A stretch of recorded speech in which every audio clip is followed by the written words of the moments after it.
Abakulu okuva mu KCCA nga bakulembeddwamu amyuka Ssenkulu w'ekitongole ekiddukanya ekibuga Kampala Benson Kigenyi bagobeddwa mu kakiiko ka Paalamenti akalondoola entambuza y'emirimu mu bitongole bya gavumenti oluvannyuma lw'okulemererwa okwanukula ekibuuzo ekibabuuziddwa ku mugagga Hamis Kiggundu gye yajja olukusa olukulaakulanya omwala gwa Nakivubo mwategekera okuzimbako amaduuka waggulu.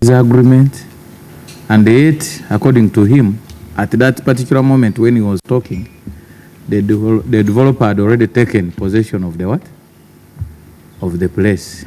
He stops the activities until what is intended to be done on this stream. Are there approved plans and designs by the authority? 5. Why are you not coordinated? Why are you moving in a disjointed manner? From what the honourable member is saying, your executive seems to be saying something entirely. Ababaka abatula akakiiko kano akakosaze ekibaweddeko amyuka Ssenkulu wa KCCA Kigenyi bw'abategeezezza nga nabo bwe baagaaniddwa okulambula ebigenda mu maaso ku mwala guno ogwakubiddwako ekibaati ekitundu. KCCA, your officers went to enforce compliance and you're saying they were denied access. How do you expect compliance if you cannot access? We have engaged the developer by writing to them this letter, and this letter was received yesterday, and thereafter we hope. Where is your executive director? My executive director is out of the country. Wano ssentebe w'akakiiko Medard Lubega Ssegona abuuzizza Kigenyi obanga ddala balina pulaani ey'okukulaakulanya Kampala nga mugenderamu n'omwala guno ogwa Nakivubo ng'era Kigenyi ategeezezza nti eno teriiwo. Is there an approved plan for this or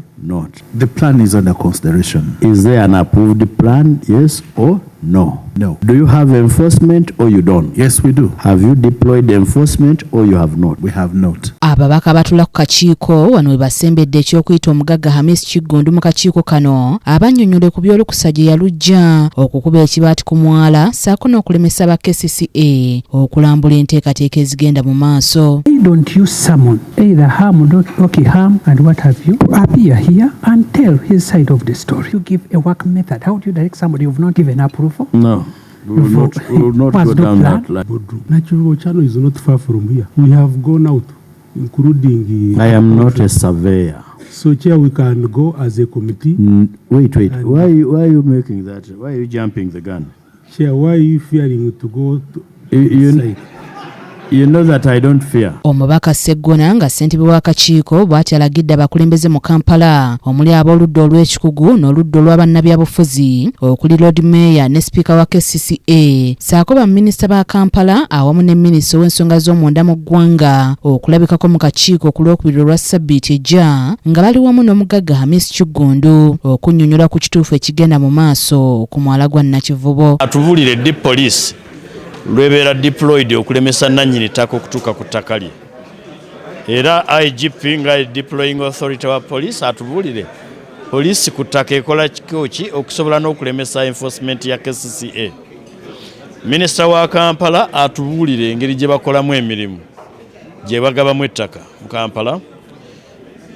Mwami Hamis Kiggundu naye atubulire amaanyi n'obuyinza gy'abijja okusobola okugenda n'azingako ettaka lye batannamuwa nga talina plan n'aziba omwala nga bwe batugambye kandowooze nti tebamuwaayiriza.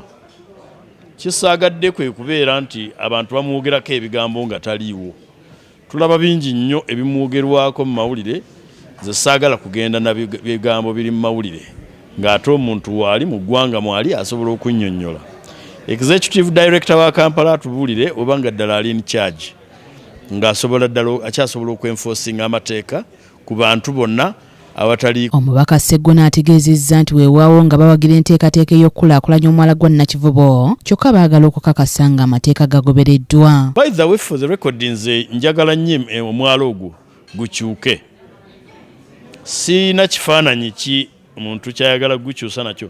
Kyennandibadde nakyo ebintu nga bw'ogenda Europe emyalo egyo gisanga nga bazimbiyeko obuwoteeri obutonotono abantu batuula wali ku mabbali ne beeriira enkoko ne banywa kacaayi nga balaba amazzi gayitawo nga gatukula.